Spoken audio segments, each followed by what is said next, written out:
Hello, everyone. I'm John, and welcome to BS in the Bucket. So, our topic today is going to be Naka Cave, which is a cave in Thailand. Wow, I lost my notes already. But welcome. I'm unprepared. Blah, blah, blah, let's see. Wow. So, this cave is in Phu Lanka National Park in Thailand, and Naka means snake in Thai. And so the reasoning for this name is the rock formations in this cave look like snake scales. It's actually really interesting. You've got sections of it that look like the body of a huge, massive snake. You've got the scales and everything. And then you've got portions, if I can pronounce words, parts that suggest a mouth or the teeth of this large creature. There's also really weird folds of crystallized rock hanging from the ceiling. And they look like, folded skin of an animal, like perhaps a snake skin, since that's what we're talking about. But it is incredibly odd looking. It looks like a creature. Floor of the cave has a texture resembling scaly skin as well, and it's just very odd formations throughout the entire area of this cave. And so it is a tourist attraction. It was shut down recently, partly in due to, of course, it's 2020, the COVID pandemic and everything, but also because of vandalism. Turns out people were carving things into the rock because why not? People gotta ruin things, around them, whatever's.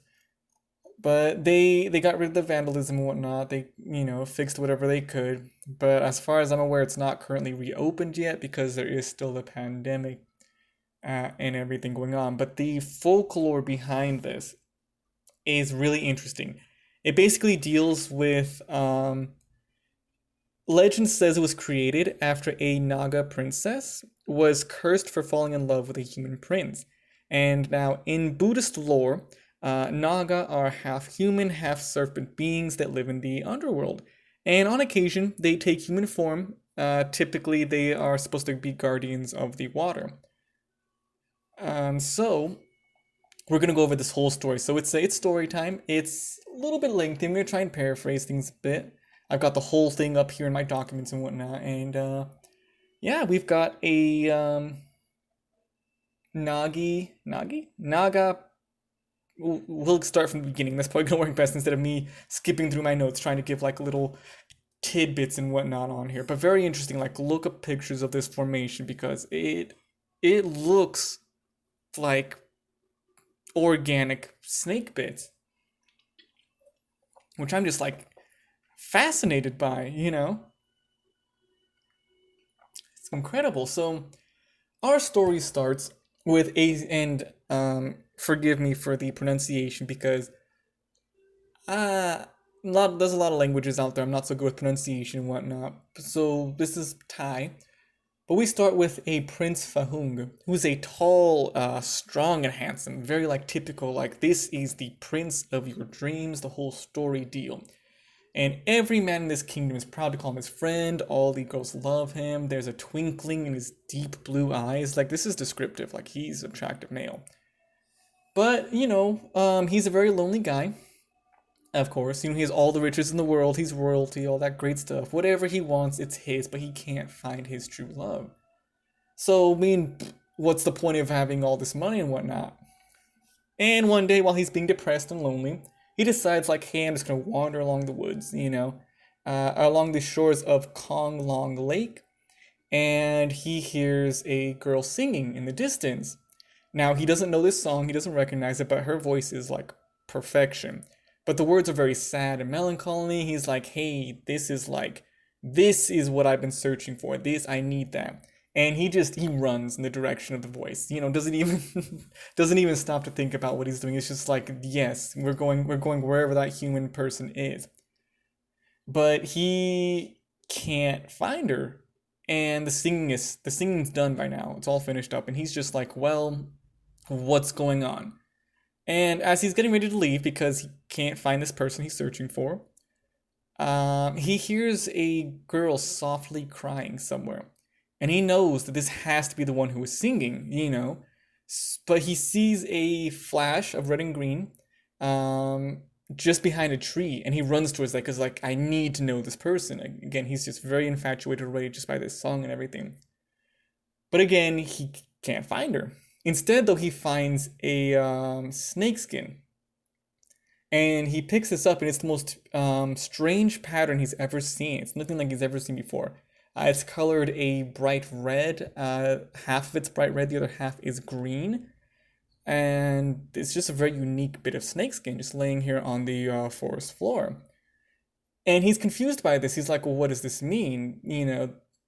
And he decides, well, I'm going to head back home instead of sitting here in the woods. He's going to ask his grandfather, King Ue-Lue.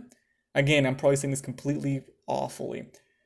He's going to ask him about him because this guy is like a wise man, probably the wisest man who has ever lived. So he's got to know something about this. But while he's doing this, wandering off to, find his grandfather and whatnot, on the other side of this lake, Kong Long Lake, there is a girl, and she is sat there crying, and her name is Nakarintrani. Nakarintrani? And so this is basically the person that he'd been searching for, the one that's singing and everything, and she's crying because she's sad about her life, because it's just unfair. She's wandering the woods and sees this handsome man, he's chiseled and whatnot, has a dazzling smile. Again, it mentions here his deep blue eyes, perfection. And she's just totally in love with him, but she's sad because they can't be together. Um, which I guess is kind of first world problems, isn't it? But we'll get more into the story, I guess. But I mean, y'all could have been like, "Hey, what's up?" or something. Like, I don't know.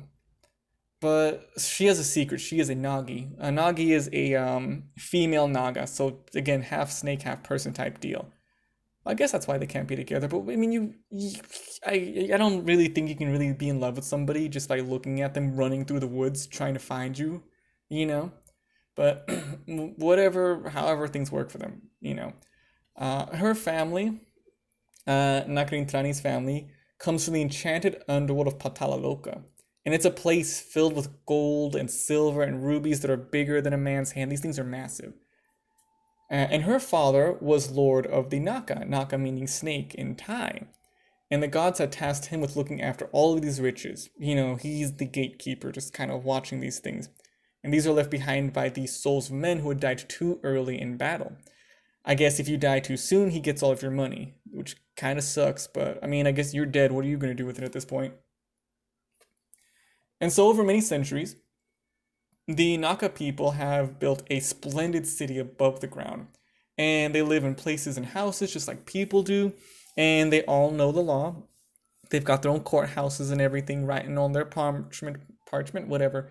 They have got their laws. And the Naka must never marry a human, or the gods would grow angry and take away all of the golden jewelry. Because obviously that's much more important than your happiness. All that material wealth and everything they've been asked to guard for dead people. So, but I guess it turns out that without these riches, the city would be quickly poor, and the Naka people would starve and fade away to nothingness. Um, so I guess they're using this money from dead people to fund that. Why don't they have any agriculture or like internal services? Really, they have to rely on like dead people's money, or they'll just fade away to nothing. That seems like pretty poor planning.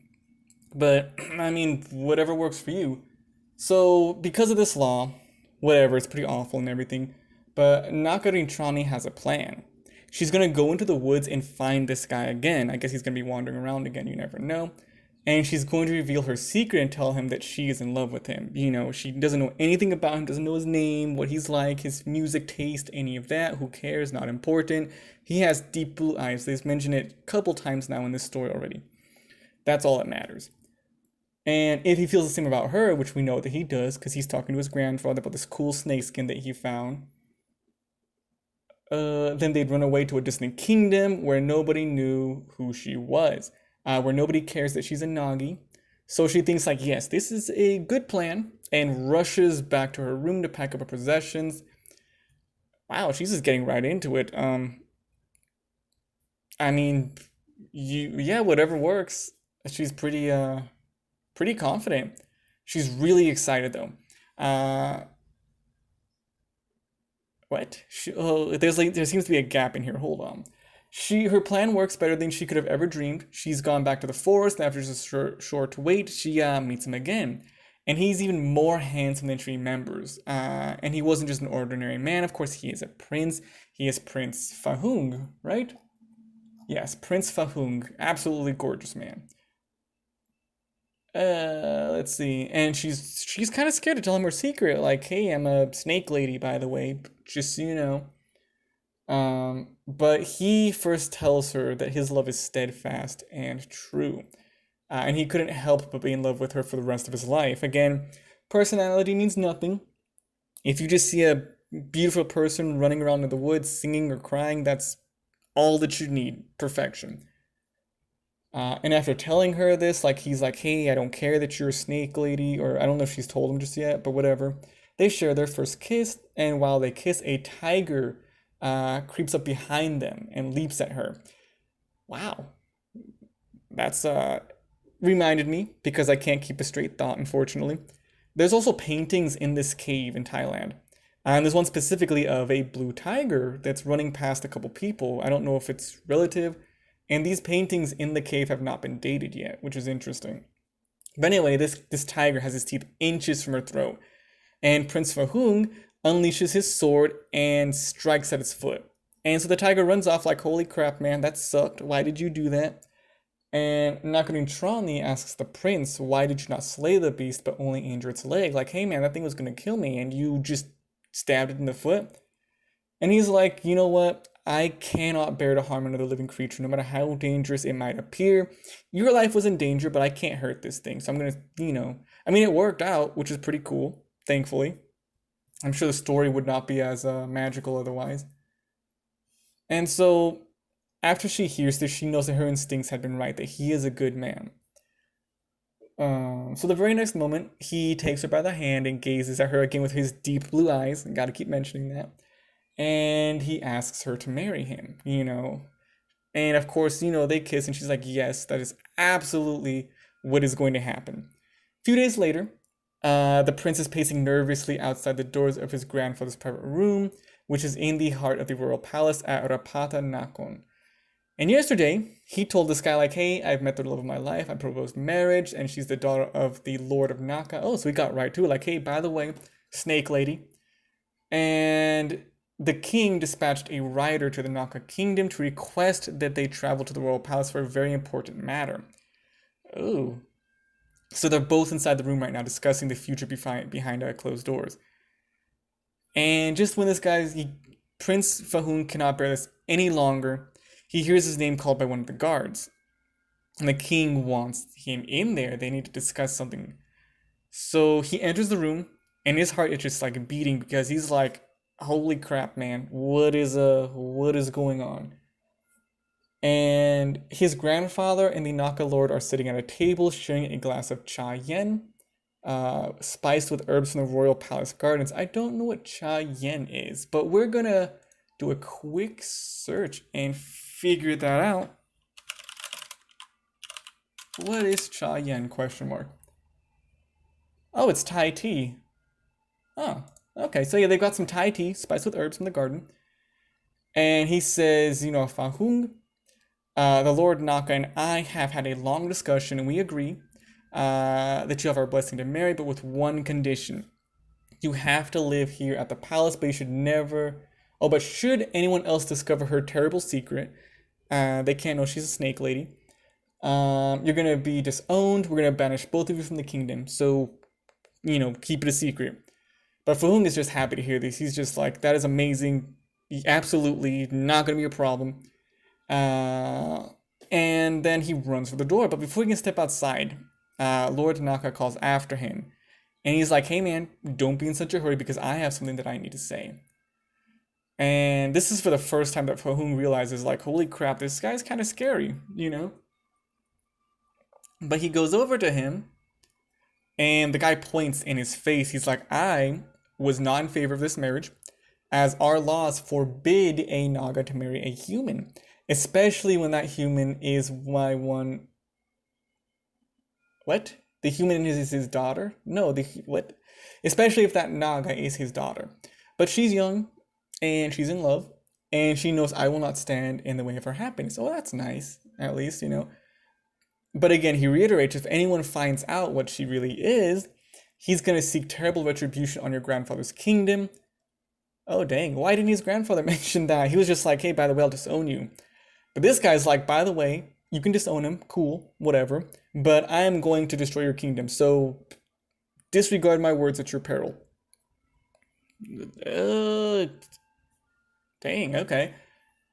So for Farung, I thought it was Fahung. Fa- wow. I gave a quick browsing of this story because it was really interesting, but I wanted to get like right into it because it's really interesting. But Fahung, I'm just gonna keep saying because I don't know where Farung came from. Um, this is a notable difference. Rather than just being banished, the kingdom is like now in potentially in jeopardy. So he's got worrisome thoughts filling his troubled head, and he's not gonna let these words trouble him for long because he's marrying the most beautiful girl in the world, and he has their blessing. So surely nothing's going to destroy this happiness. And this wedding is an amazing affair. The celebrations last for 7 days, and workers toil day and night to build a bridge over the Konglong Lake to the people of Rattapa Nakhhon and Nakara. Oh, these people from those areas travel between these two cities, singing and dancing and filling their bellies with exotic foods from kingdoms across the world. And everybody's happy for this married couple. Well, almost everybody. There's an exception here. There's a girl here called Khula, and she is one of the chambermaids who worked at the royal palace. And she's very upset. Like, well, crap. I've been secretly in love with the prince for many years, and there was little chance that she could ever win his heart. So she's mad. He's a prince and she's a servant. But she kept hoping that somehow, someday, but now that hope has been taken from her, and she hates his wife. I guess because she got to him first. So 3 years pass, and things are not going well. Nakarintrani has not produced a royal baby, probably because she's a snake lady, and I don't know too much about how genetics and whatnot work, but I don't think a person can make a snake person.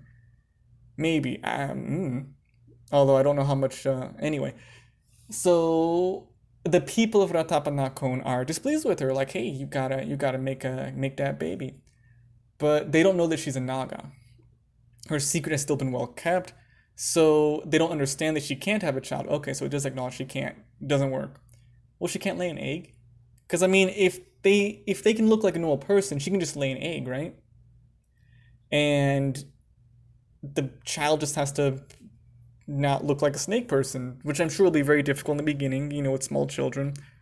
But, huh. So the ladies who work at the palace call her Kwampen Human, which means barren or sterile. Not a very nice thing to say. And they laugh at her every time she passes. Why would you do that? Like, that's, I get not liking your boss, but dang, you gotta just like say that to her face and whatnot. That's rude. You should probably get fired for that. Uh, but she becomes pale and withdrawn and spends most of her days in her bedroom refusing to eat. And she becomes so sick that she starts to lose her ability to remain in human form and would often turn back to a snake when she knows that she's alone. So one morning, Kulan, the chambermaid, the very upset, jealous lady, she is sent to collect food from Nakarintrani's bedroom, which remained uneaten from the night before. And Kulan hates this job because she still hates the prince's wife. She's still like, you took my man that I didn't even try to get with, so I hate you. She knocks on the door and doesn't hear any answers. So she just walks into the room, but she does not see Nakarintrani. She sees a giant snake, and she's like, holy crap. I need to get out of here. She tries to run, but then she hears a strange voice coming from the bed and a horrible hissing sound. And it's the princess saying, hey, don't be scared. It's me, your princess, which is completely giving herself away. I'm sure it would have been much easier to say, like, snake, don't talk to this person. But Kulan's like, nah, no.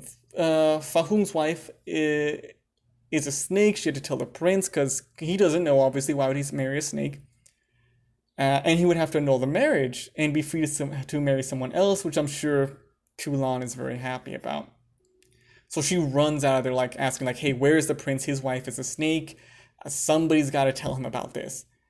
And she goes through all of the rooms in the royal palace, and as soon as everybody has heard her, they all start to repeat her words, like, "Hey, his wife is a snake. She's a snake. Like, holy crap!" And until at last the news reaches the ear of the king, but not only the king, because the day was the king's birthday, he had invited the Lord Naka to his birthday celebration. So, ooh, double whammy there. I guess they're both about to hear, like, "Whoop, there goes the secret. Time to destroy your kingdom." So Naka's furious. He's like, "Guys, you suck. I told you. I warned you about this. And I should have never allowed this to happen." And he storms out of the palace. And later that night, he comes back with all of the soldiers. This is all the soldiers of the Naka kingdom. He got all of them. He didn't leave anybody behind. And they arrived in all of their fearsome splendor. All, wow, 20 foot high. Jeez, I didn't realize the people were so huge. Dang. So he's got 20-foot snake people with all of their venomous fangs, all of them serpents. Wow. And the people of Rattapa Nakhhon, they don't stand a chance. I mean, what are you gonna do? Really? Their homes are just burned to the ground. People are just running towards the bridge, hoping to escape, but as they're halfway across, the Naka Lord orders his soldiers to burn down the bridge, and they all fall to their death to the swirling waters below. And within the space of just a few hours, Rattapa it's gone. The city's burned to the ground. People are either dead or they fled for their lives. And the the palace, has been reduced to a pile of rubbish.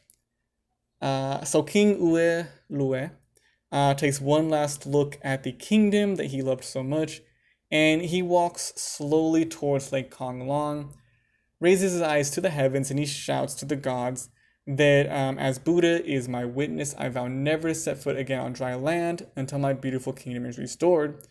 And so he goes into the water of the Blue Lake. Wow, did he just drown himself? Oh, well, that sucks.